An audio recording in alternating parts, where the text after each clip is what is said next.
been a brutal stretch. Francisco Álvarez, he is headed to the IL. Frankie Montas down with a UCL injury, and the roster feels like it's holding on by threads. But here's the twist. At the same time, we've seen Pete Alonso make history, Francisco Lindor heat up, and Nolan McLean burst onto the scene. So the question is simple. Can this team push through the pain and make this week against the Phillies and Marlins the turning point? Jon Heyman joins us for a great discussion this week. This is Straight Outta Flushing. It starts now. All right, my fans, it's been a tough week of injury news in Flushing, and the roster shuffle is officially on. So let's break it all down on this week's 7-line report. First, the big one. Francisco Álvarez is headed to the 10-day IL with an ulnar collateral ligament sprain in his right thumb. Now, this is a brutal blow. Álvarez isn't just the bat the Mets needed in the lineup.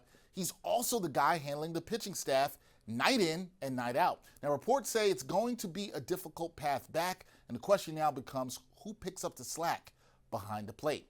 Enter a familiar face. That's Ali Sánchez. The Mets signed him to a minor league deal to give them some emergency depth at catcher. Sánchez has bounced around the league, but he's a former Met farmhand who knows the organization. Now, it's not a game-changer move, but with Álvarez down, you need insurance, and that's exactly what this is. And just when you thought the rotation couldn't take another hit, here we go again. Frankie Montas has been placed on the injured list with a UCL issue and may need Tommy John surgery. After his recent struggles, he was already moved to the bullpen, and now this. It's been a rough run for Montas in a Mets uniform, and this latest setback only adds to the uncertainty about his time in New York. To fill the spot, the Mets recalled Huáscar Brazobán. He's a versatile arm who can give length out of the pen and help absorb some of the innings that have been taxing this staff. Now, it's not a perfect fit, but right now, David Stearns and Carlos Mendoza have to patch the holes wherever that they can. So, to sum it up, Álvarez to the IL, Sánchez signed, Montas down, Brazobán up. Hope you got all that. The Mets, they've had to juggle a lot this year, and this week was no different. The challenge now, finding stability in the final stretch of August while their core pieces get back to full strength. There's a lot to get into this week with the Mets on dugout discussions. An offense that just exploded in a couple games against Atlanta, but they've been inconsistent all year. A rotation in flux with young arms like Nolan McLean pushing for big roles, and a crucial week ahead against the Phillies and Marlins that could define their season. Joining me now to break it all down is one of the most respected voices in baseball. New York Post columnist Jon Heyman joins me now. Jon, what's going on? How you doing, Dexter? I'm doing good. I'm doing well. The Mets, inconsistent, looking good sometimes, not looking good other times. But, Jon, this weekend in a couple of games, we saw them have an offensive outburst against Atlanta. But given how inconsistent they've been all year, do you believe this is a real turning point or just a short-lived hot streak? Well, I'm not sure it's a turning point. We've seen this many times with this team, and then it falls back. So difficult to say on turning point. I will say this offense should be better. The names are good. Obviously, Lindor and Soto, didn't win MVPs last year, but they weren't that far off. They were outstanding players. They have been good this year, but a little more up and down, a little more inconsistent, as you said. And generally, the team has not hit in the clutch. So, they promised, at least Álvarez promised in spring training, or predicted in spring training, they had the best offense. That hasn't come to fruition. It's probably a top 10 offense, borderline top 10, but I think it should be even better than this. So the promise is there, the thought is there, the belief is there, but so far they just have not done it. Yeah, we saw that again on Sunday against Atlanta, them not able to pick up clutch hits in that one. I guess I'll ask you this, because I'm with you. It's been very inconsistent, this offense, but what still worries you the most about this lineup heading into the final month? Is it power? Is it timely hitting? Or just too many stretches, as you just mentioned, where the stars go quiet? Well, they are inconsistent, but timely hitting has been an issue for most of the year. Obviously, they have not been as good in the clutch as they have been with nobody on base. So that's something that has to change. Soto historically has been very, very good in big situations, as any Yankee fan could tell you from last year, or any Nat fan could tell you. That has really not come to fruition this year. He's in a little bit of bad luck, but it's hard to make an excuse for a guy making $765 million. Obviously, his overall numbers are good. He's on pace for around 40 home runs. I saw a stat where he was the only guy with 30 and homers and 20 steals, at least as of a couple days ago. So, I mean, he's having a reasonably good year, but he has not hit big in the clutch. And really, other than Alonso, I think the team has been a little bit down in the clutch. Generally, almost all the guys, top to bottom, other than Alonso, have not been as good in the clutch as they have been with nobody on base. Yeah, and it feels like now would be a great time for them to start hitting in the clutch. We'll get to that a little bit later. But when you look at this lineup, John, you also got to talk about Francisco Álvarez. How big of a loss is Álvarez and his injury for this team, both with his bat and handling of the pitching staff? And can they really replace in any kind of way what he brings to the table? Well, it's a big loss offensively. There's no question about it. He has been outstanding offensively since he came back from the minors. Obviously improved defensively as well. I think that was a very good move by the Mets. A little bit of a wake-up call maybe for Álvarez. Got his act together and has really performed. An injury was very, very unfortunate. The slide head first, not a good idea. He's had a number of injuries, particularly to his hand. It's really unfortunate. I mean, it's bad luck. I think we'd all prefer him to slide feet first, but it's still bad luck to have the injuries that he has had. That said, a big loss offensively. He's one of the better hitting catchers when healthy in baseball. Defensively, my opinion, Torrens is just as good, if not better, at framing pitches, and I don't think anybody's better at throwing second than Torrens. So I think defensively, I think they'll be fine. But I mean, to lose a guy who is a very good hitter from the catching standpoint is a big blow. Yeah, and who had been hitting since he came back from that demotion, been hitting the ball really well. So tough loss for the Mets there. We'll see how they survive and if also Álvarez is actually able to come back this season. But let's talk about pitching here, John. Ryan Helsley, he was supposed to be the eighth inning anchor behind Diaz, but his Mets tenure has been rocky, or we could just keep it real and say not good. How concerned should fans be, and what adjustments does he need to make to be better for the Mets in this final month of the season? Yeah, it's really surprising. I mean, I was on one of these post videos saying what a great move this was to get Ryan Helsley, who has been one of the better closers in baseball since he's been in St. Louis. Now, this year was not his best year, but he was reasonably good in St. Louis, came to the Mets, and he's been terrible. As you said, Rocky's not maybe a nicer way to put it, but not that nice. That he's been bad. I mean, it's really been shocking. I think when you've got a guy throwing over 100 miles an hour with his kind of stuff and his track record, you got to look at whether he's tipping pitches or something.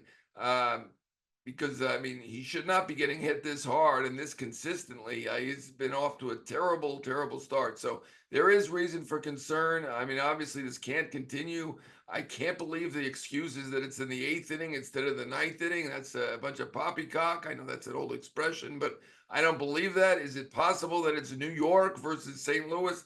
I mean, I guess that's possible. I know one team that shied away from him thinking, you know, he's a St. Louis guy. Maybe New York isn't the place, but I don't think that's really predictable, and I don't think we know that.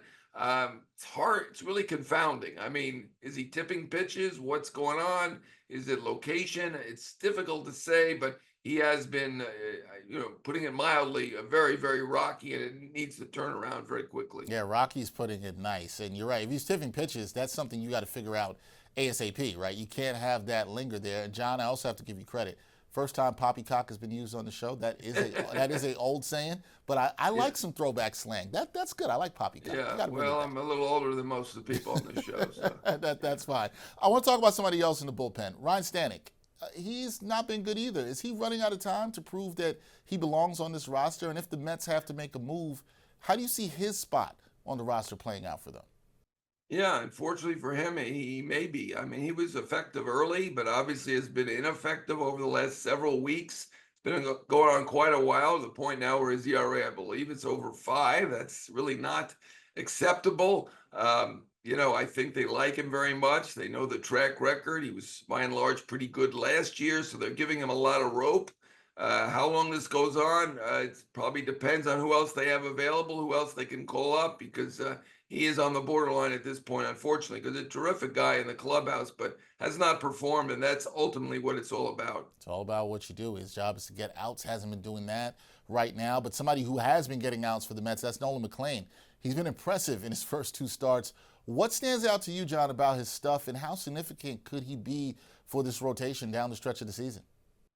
Well, it's the spin. I mean, very few pitchers can spin it like he can. I know I talked to Matt Holliday, the great former Cardinal and All-Star player who was a coach of his at Oklahoma State, where he was occasionally known as the Cowboy Otani, which I love that nickname. I'm not sure it's going to catch on, but it's the spin. The guy has a spin rate of around 3,200. 2,600 is considered excellent.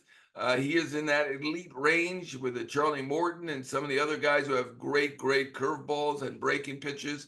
And when he came to Oklahoma State, Matt Holliday said right away that's the first thing they noticed. Beyond the fact that he had big time power at third base, ultimately the Mets gave him a shot to hit as well. He didn't make enough contact, and he made the right decision to be a pitcher. And he has been terrific. I think that has been an outstanding move to bring him up. We were clamoring for it for a little while. They did it fairly quickly. I think it was a good job by the Mets on their part to bring him up, and it seems to be paying off very, very well so far. One follow-up on that, John. You talked about that, about the clamoring for him to come up. Should the Mets have brought him up earlier? Can you look back and say, hey, this is a guy who should have been up here maybe earlier in the season before the trade deadline? Yeah, I'm not going to say that.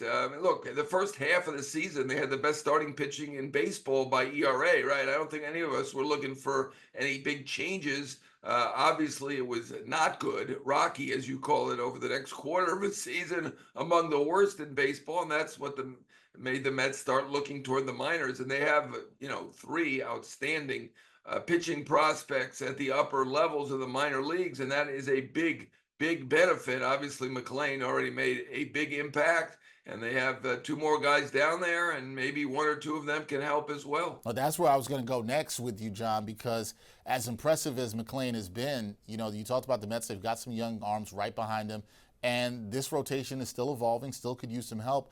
Do you think it's time to see Brandon Sproat or Jonah Tong in the bigs? And between the two, who do you think is the most ready to impact this rotation right now? Yeah, I mean, I want to see Jonah Tong. He's got a 1.4 ERA at this point, right? He's only had two starts at the AAA level. He's given up almost nothing. I know a scout who was there at his game yesterday, and he did allow no runs. I guess he was hit fairly hard early the first couple innings. The center fielder bailed him out with a couple of great plays, but another no-run outing for Jonah Tong. And I think that's probably a surprise because a month ago, when you talk about it, it was going to be McLean and Sproat. Tong was at the AA level in Binghamton. He really wasn't on the radar to be brought up. Mike Puma reported he's now being discussed as someone they may bring up. Look, they need a shot. They need another shot of adrenaline. They need something big, too. I mean, obviously, McLean is big, but that rotation needs a lot of help the way things are going. Many of the pitchers who've been very good in the past look tired. Not Peterson, he's been very good. You've got McLean, who's been good. You still have hopes, obviously, for Senga and Minaya. I mean, Holmes has not been bad, but I mean, you got a guy with a 1.4 ERA in the minor leagues. I mean, look, they need some help at this point, right? They've got a small lead over the Reds. I think the temptation will be too great, and rightfully so. He could be exactly what they need to really energize this team. I love that you said they could use a shot there, John. Do you think it would be too much to rely on two young guys to give that sort of shot to the rotation, or are you just fine with it, saying, hey, that youthful energy can really help this team? Hey, look, they don't look like a World Series winner right now, do they? I mean, they're 1.5 games ahead of the Reds, right? This is a team with a $300-something million payroll. I think they need to give it a chance. At this point, I'm going to be surprised if they don't call him up at some point because, look, they've got obviously a terrifically talented foursome in the lineup. They have a well-balanced team. On paper, at least, that bullpen should be good. Obviously, going in, the rotation was looked at as the weakness. It was great for a half a season, but it is struggling now overall. It's been a little better lately than it was over the last few weeks before that, but certainly not World Series caliber. And, they just simply cannot lose out to the Reds. They cannot let that happen. Need to get in. If you get in, you got a shot. But it's a gauntlet. National League is tough. They are by far the tougher of the leagues. And I think they need something great to happen for them. Probably do something great because McLean already is there and he's doing pretty great. Yeah, I'm with you on this. I think they should give it a shot. They could bring Tong up maybe next week weekend against the Marlins might be a good spot to insert him in the rotation. We'll see how that goes. But let's go back to last week. Mets lose the series to the last place Nationals. Then they take 2 out of 3 from the Braves, although it's kind of disappointing because fans thought they could have got a sweep there. Why do you think they've struggled against the bottom teams in their own division? And is this inconsistency a sign of a team that simply is not as good as their record shows? Or do you think they have the pieces, as you've kind of mentioned before, but just haven't put it together? Which one do you think it is, John? Yeah. Well, I think it's confounding that you're not playing well against the weaker teams in the league, but I think it's a better sign that they're doing better against the good teams than, let's say, the Yankees, right? The Yankees have really struggled against the better teams. Those are the teams they're going to be facing in the playoffs. Particularly, I mean, I give the teams have had similar seasons where they got off to great starts and they've pretty much struggled up and down kind of over the last almost 2 months, both of them. But the Mets are in the National League. That is the tougher league at this point. And I do think it's better to be beating the good teams. That shows that, if you get to the playoffs, you got a shot. But if you got a poor record against the good teams, then you have to try to beat them in October. Not so easy. Yeah, not so easy. That's a good point. Mets have had a good record against some of the better teams in the NL. Now, the Mets, they're back home this week, John, hosting the Phillies for 3 games, then a 4-game set with the Marlins. Do you see this week against Philadelphia and Miami as the most important of the Mets season? And is it now or never if they want to win the NL East? Well, certainly so far it's the most important. They're getting more important as it goes. As I said, only a 1.5 game lead over the Reds. They cannot let the Reds beat them. It's a very young team. That's a team that makes a lot of mistakes. Obviously, they have good starting pitching, but that's not a team that should be beating the Mets. So they need to be able to beat out the Reds. There's no two ways about that. And every game going forward is very important. We are past the 3/4 mark of the season right now. We got less than a quarter of the season to go. And so every game is vital, particularly when they're playing the Reds, particularly when they're playing the Phillies, because let's not give up on the division yet. You never know. They're not completely out of it in the division. They've frittered away bigger leads than this themselves, so perhaps they can overcome this lead and get there. But they're going to have to play better to do that. But every game is important at this point. Oh, you're right. Every game is important going forward. This is a big one, though. They got to get some of these against the Phillies. As you said, division's still up for grabs. Last thing for me, John. September's coming up, so should Mets fans feel confident about this team, or do you look at it as there's still too much uncertainty to believe that they're built for a deep run here into October? Well, I don't want to be too negative. I think confident is probably a strong word at this point, right? You got like a 1.5 game lead over Cincinnati, more than 3/4 of the way in the season. Difficult to be confident. I think you feel pretty good about it. The fact that there is a lot of talent on this team. Soto and Lindor are 2 of the better players in the league. Alonso is one of the best sluggers in baseball. Nimmo's a good player. I think the team is well balanced. They made good moves at the deadline, helped their depth. You would think they would have helped the bullpen. We'll see about that. You're not going to guarantee it at this point, the way that's gone. And obviously, McLean has given them a shot in the arm, and they have the potential for at least one more shot in the arm with Tong and or Sproat. I think, my opinion, it should be Tong at this point. The guy has been absolutely dominant. I realize most of the games have been at Binghamton, which is a Double-A team. Not the same competition, but I mean, the guy's been absolutely brilliant. So I'm going to put in another plug to bring up Jonah Tong, because I want the Mets fans to feel confident. But at this point, that's probably a strong word. It's probably not easy to be too confident. Yeah, it's hard. I love that you're on the Jonah Tong train. I'm with you. You got to push for him to come up. Hopefully the Mets do it. I'm glad they did it with McLean. Hopefully they do it here. If they don't, then John's going to call it poppycock. We know that'll happen there. Exactly. That is Jon Heyman, the great baseball columnist here with us for the New York Post. John, I always appreciate you, man, and we'll see if Jonah Tong comes up soon. Appreciate you. Thank you. All right. Thanks, Dexter. See you later. Let's jump into this week's Mets mention, and we've got a post making the rounds on social media that you definitely want to hear about. Now, some history was made this past week, and it had nothing to do with the box score. When the Mets faced off against the Nationals in their series last week, it became the first game in Major League history to feature 2 Venezuelan-born managers, Carlos Mendoza and Miguel Cairo. Now, think about that for a second. All the decades of baseball, all the legends from Venezuela, and this was the first time that we saw 2 countrymen leading their teams head-to-head. Mendoza He was hired by the Mets after the 2023 season and became the third Venezuelan manager in Major League history. Cairo became the fourth when Washington promoted him to interim manager in July after firing Dave Martinez.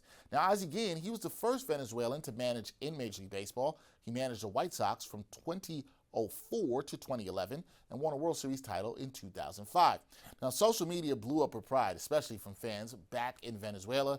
And for Mendoza, it's a moment that's about way more than wins and losses. It's about representation, about showing the next generation that they can dream big, whether that's in the batter's box, on the mound, or managing in the dugout.